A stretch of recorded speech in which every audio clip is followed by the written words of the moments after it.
Hey everybody, it's Pete. Good morning. Welcome to a new episode of today's Best Stock Picks. It is Wednesday morning, February 10th, 2021.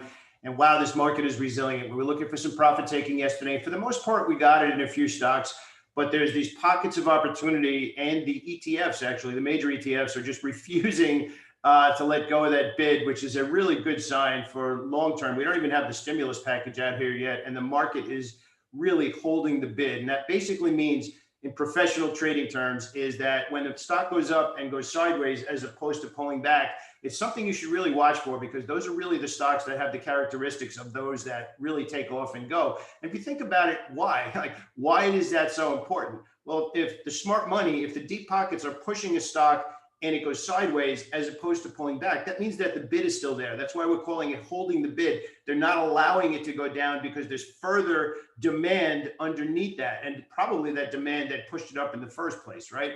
So those are little clues that you want to look for on the charts, and we're kind of seeing that now. The challenge that we're having right now is reward potential. So many of these stocks, especially we talk about the pot stocks right now, CGC, Tilray, and that sector, which we'll get to in a second. They're so far extended. How do you justify a new long right now? Unless it's a much longer term investment and you're okay with the stock fluctuating and pulling back, and probably going to have a decent pullback coming up sometime in the next couple of days. How do you justify that? So we're trading right now. We're calling that the bullish echo, where I'm looking to day trade the most recent bullish momentum, but I'm not looking to initiate a new swing trade until it pauses and sets up a better risk reward potential. And don't forget that it's one thing to manage the downside, but you still need to understand what are the odds of it actually making enough money for me to accept the risk on that trade. If you want more detail about this, I actually created a video today, a workshop today. I'll post the link over here. So anyway, the big things we're going to talk about today. Oh, by the way, if you find these videos helpful, definitely click down and subscribe. I'd really appreciate it. And if you have any questions about anything we talk about in the videos, definitely leave a comment. I'll get back to you as soon as I can. So we're going to talk about some earnings today. We're going to talk about Twitter. We're going to talk about Walgreens. We're going to talk about Uber. So there's a lot to talk about. So let's head on over to the charts, and we'll set up today's ideas. All right, so first and foremost, the SPY, which is encouraging that we keep going higher, right? But then you do a little bit of tape reading, and you start to see that we've had decreasing volume every day that we've been going higher, which is literally the opposite of what you want to see. So is this a solid breakout? Well, it is from a price perspective. We actually had a couple of the larger cap stocks yesterday show a little bit of strength. So that helped. That certainly helped. But I don't like what I'm seeing, where the market keeps going higher and drifting lower on lower. The volume keeps drifting lower and lower. So in that sense, my spider sense is up, but I'm still looking for spots to get long. So we're gonna head on into discussing Uber. Uber is scheduled to post earnings after the market closed today. The lift was yesterday. The lift was good. Lift actually lifted. So you can see it's actually up 12% at this point. So something interesting about Uber. As well as they signed a deal with Walgreens to help with COVID vaccinations, which is a big deal.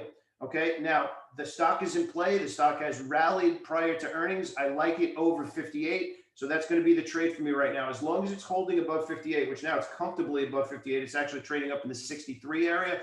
I'm still looking to be long, looking for additional shares to add to the position after the earnings announcement, after the close today. Twitter as well had earnings. We'll actually put a couple of posts underneath the video today for you to go a little bit detail on what we just discussed. Twitter actually, surprisingly, not the fact that it rallied, but the fact that it's actually still trading higher after earnings. More often than not, you get the sell the news type thing, which we might this morning. If you happen to be long Twitter from either where it reversed in mid-January, or even on the breakout at 56, you're sitting on a healthy profit right now. So I'd really be analyzing how you want to manage a trailing stop. Do you leave your stop loss all the way down there? Do you start to move it up to break even? Do you move it up to 56? These are all things that, if you really start to think like a professional, you script these things out and trading starts to become much, much easier. So obviously Tilray and CGC, the two that we're discussing, Tilray is actually up another 23%. CGC obviously is a little bit more realistic as far as the profit potential to what you can earn. So Tilray for me right now, God bless you if you're long. If you've been swing trading, you're sitting on a really, really good position. Tilray is actually now the first day out of what we might call the optimal entry. So a little bit better reward expectancy there, as opposed to Tilray, where it's to the moon and really hard to initiate a new swing trade up at those levels. Two interesting stocks that we haven't talked about in a while. NEO hit our $60 alert yesterday. So now we did not initiate a new trade yesterday. I did not want to get involved the first time a stock takes off out of a 4-week trading range. Today, I'm looking for a new entry and a new swing trade. XPEV as well in that list, not really performing as well, opening a little bit lower. So out of the two, I'm looking more at NEO. FUV is one that came up into our circles yesterday. Did not quite trade into the perfect setup that I liked. Did not close strongly, so we let it go on the close yesterday. I will be looking for a new swing trade in FUV today. And one more, TAL, giving us what we call a fuel candlestick, breaking through 82, and a really good solid push, looking for a new trade there today as well. So really the problem right now is a reward potential. Not rewards, reward potential starting a new trade. This is really where you need to start to think like a professional trader. And again, I'll put the video up here at the end. You'll see it in just a couple of seconds, and you can watch the workshop. It's roughly 20 minutes, but worth every minute. And click through to that one, because I show you the spreadsheet. I show you how to track a trade from the start to the finish.